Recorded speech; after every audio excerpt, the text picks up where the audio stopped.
Assalamualaikum warahmatullahi wabarakatuh. Perkenalkan, nama saya Tuti Purwaningsih. Saya dari program pendidikan sekolah dasar. Pada hari ini saya akan menayangkan hasil presentase saya dengan konsep hakikat manusia, agama, dan Islam. Di sini pertama saya akan menjelaskan tentang hakikat manusia menurut Islam. A. Pengertian hakikat. Menurut bahasa, hakikat berarti kebenaran atau sesuatu yang sebenar-benarnya atau asal segala sesuatu. Dapat juga dikatakan hakikat itu adalah inti dari segala sesuatu atau yang menjadi jiwa sesuatu. Karena itu, dapat dikatakan hakikat syariat adalah inti dan jiwa dari suatu syariat itu sendiri. B. Pengertian manusia. Manusia adalah makhluk yang paling sempurna yang diciptakan oleh Allah Subhanahu wa Ta'ala. Kesempurnaan yang dimiliki manusia merupakan konsekuensi, fungsi, dan tugas sebagai khalifah di muka bumi ini. Al-Quran menerangkan bahwa manusia berasal dari tanah. Membicarakan tentang manusia dalam pandangan ilmu pengetahuan sangat bergantung kepada metodologi yang digunakan dan terhadap filosofis yang mendasari.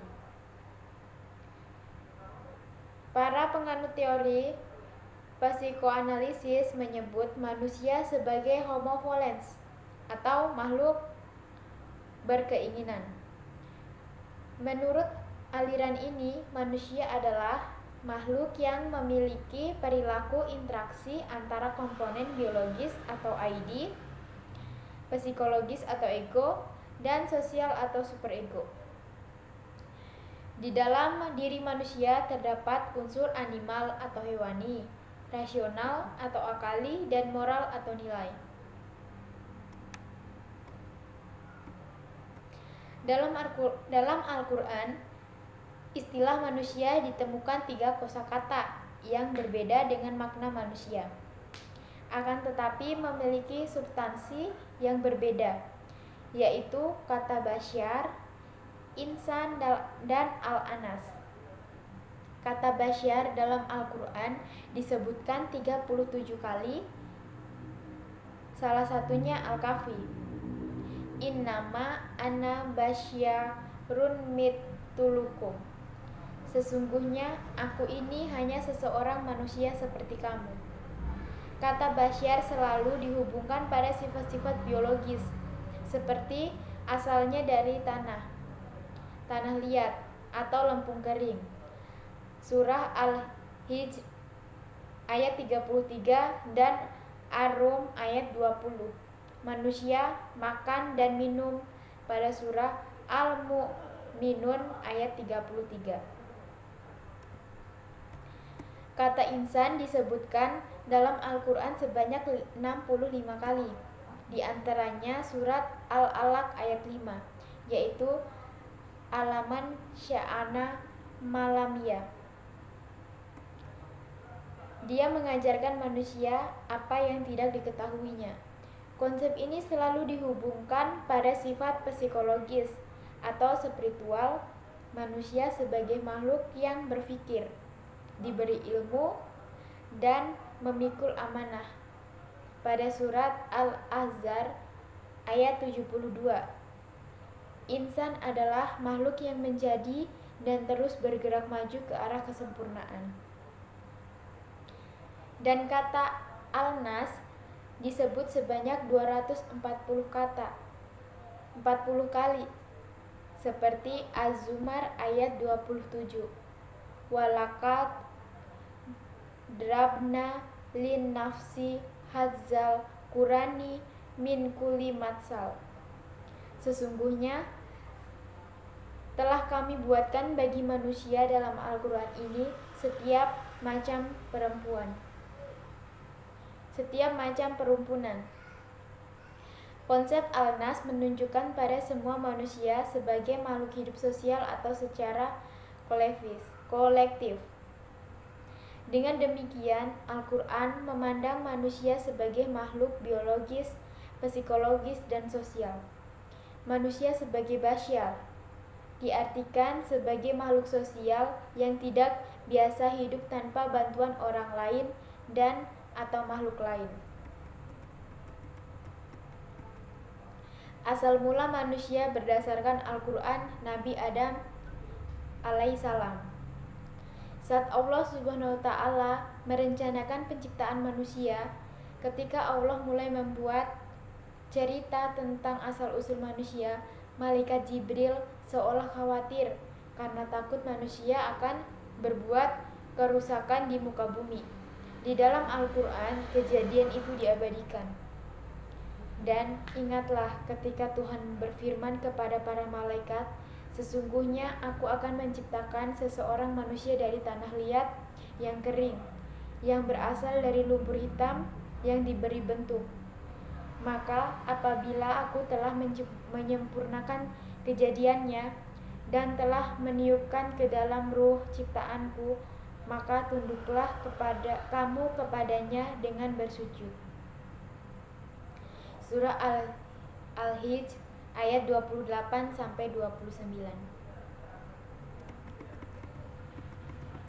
Firman inilah yang membuat malaikat bersujud kepada manusia, sementara iblis tetap dalam kesombongannya dengan tidak melaksanakan firman Allah.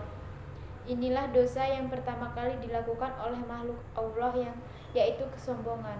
Karena kesombongan tersebut, iblis menjadi makhluk yang paling celaka dan sudah dipastikan masuk neraka.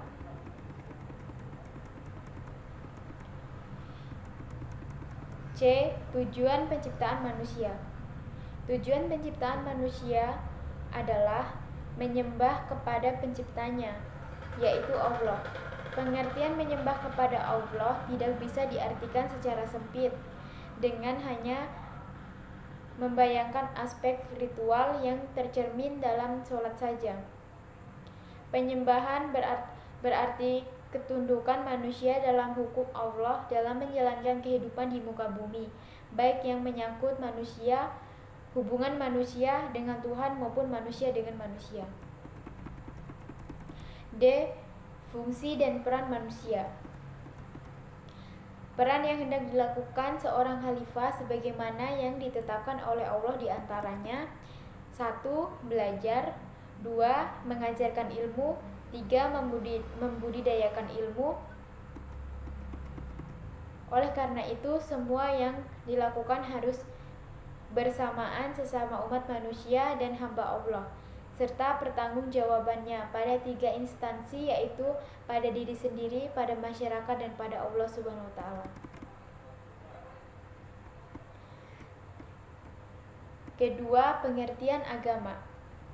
Agama menurut Kamus Besar Bahasa Indonesia adalah sistem yang mengatur tata keimanan atau kepercayaan dan peribadatan kepada Tuhan yang Maha Kuasa serta tata kaidah yang berhubungan dengan pergaulan manusia dan manusia serta lingkungannya.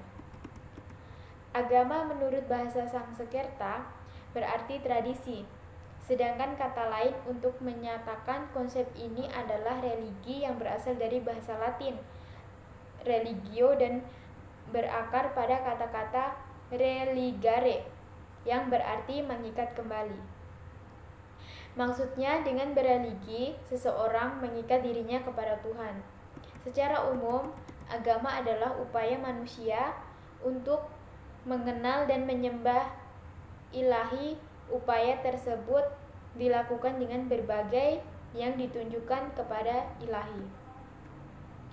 Secara khusus, agama adalah tanggapan manusia terhadap pernyataan Tuhan Allah dalam keterbatasannya. Manusia tidak mampu mengenal Tuhan atau Allah, maka ia menyatakan dirinya dengan berbagai cara agar mereka mengenal dan menyembahnya. Jadi agama datang dari manusia, bukan dari Allah, bukan Tuhan atau Allah. Maka yang khusus inilah yang merupakan pemahaman iman Kristen mengenai agama. Macam-macam agama yang ada di Indonesia. Pertama Islam, kedua Kristen, Protestan, Hindu, Buddha, Kristen Katolik, dan Konghucu. Ada juga kepercayaan lain di Indonesia, yaitu 1. Yahudi, Bahai, dan Kristen Ortodoks. Selanjutnya, pengertian Islam. Islam dalam bahasa Arab al-Islam, berserah dari kepala kepada Tuhan, adalah agama yang mengimani satu Tuhan, yaitu Allah, dengan lebih dari 1/4 miliar orang mengikuti di seluruh dunia, menjadikan Islam sebagai agama terbesar kedua di dunia setelah agama Kristen. Islam memiliki arti penyerahan atau penyerahan dari sepenuhnya kepada Tuhan. Pengikut ajaran Islam dikenal dengan sebutan Muslim, yang berarti seorang yang tunduk kepada Tuhan, atau lebih lengkapnya adalah Muslimin bagi laki-laki dan Muslimat bagi perempuan. Nama Islam demikian itu memiliki perbedaan yang luar biasa dengan nama agama lainnya. Kata Islam tidak mempunyai hubungan dengan orang tertentu atau dari golongan manusia atau dari suatu negeri. Kata Islam adalah nama yang diberikan oleh Tuhan sendiri, sebagaimana dikatakan artinya. Sesungguhnya agama yang diridhoi Allah di sisinya adalah agama Islam.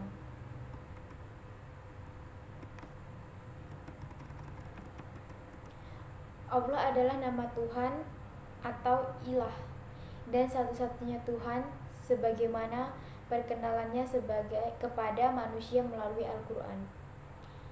Sesungguhnya aku ini adalah Allah, tidak ada Tuhan yang hak selain aku, maka sembahlah aku dan dirikanlah salat untuk mengikuti aku. Ada dua sisi yang dapat kita gunakan untuk memahami pengertian agama Islam, yaitu sisi kebahasaan dan sisi peristilahan. Kedua sisi pengertian tentang Islam ini dapat dijelaskan sebagai berikut. Dari segi Islam berasal dari bahasa Arab, yaitu dari kata salimah yang mengandung arti selamat, santosa, dan damai. Dari kata salimah selanjutnya diubah menjadi bentuk aslama yang berarti berserah diri masuk ke dalam kedamaian.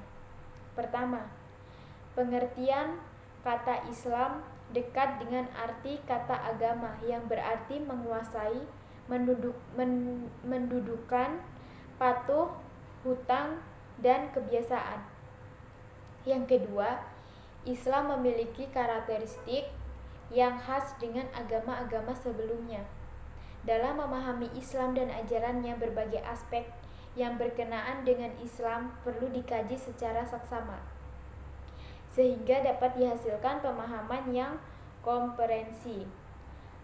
Hal ini penting dilakukan karena kualitas pemahaman keislaman seseorang dapat mempengaruhi pola pikir, sikap, dan perilaku dalam menghadapi berbagai permasalahan yang berkaitan dengan Islam. Jadi, Islam adalah agama universal, komprehensif, lengkap dengan dimensi esoterik dan eksoteriknya. Sebagai agama universal, Islam mengenal sistem perpaduan antara apa yang disebut constant non-adaptable atau tasawwuf. Kedua, pengertian Islam sebagai agama rahmatan lil alamin. Islam adalah agama rahmatan lil alamin, artinya Islam merupakan agama yang membawa rahmat dan kesejahteraan bagi seluruh alam semesta, termasuk hewan, tumbuhan, dan jin, apalagi sesama manusia.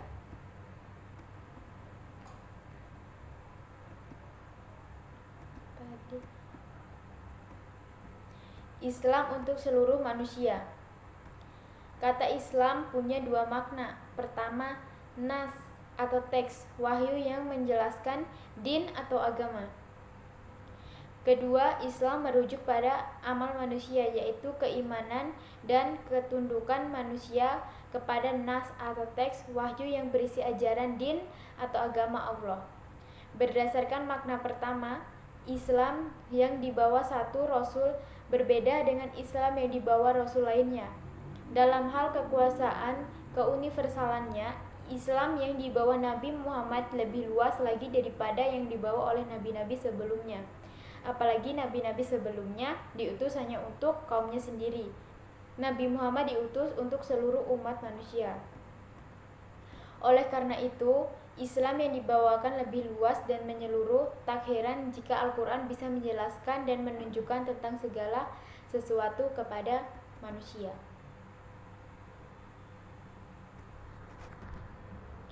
Sekian dan terima kasih. Hanya itu yang saya bisa sampaikan pada presentase hari ini. Sekian dan terima kasih. Wassalamualaikum warahmatullahi wabarakatuh.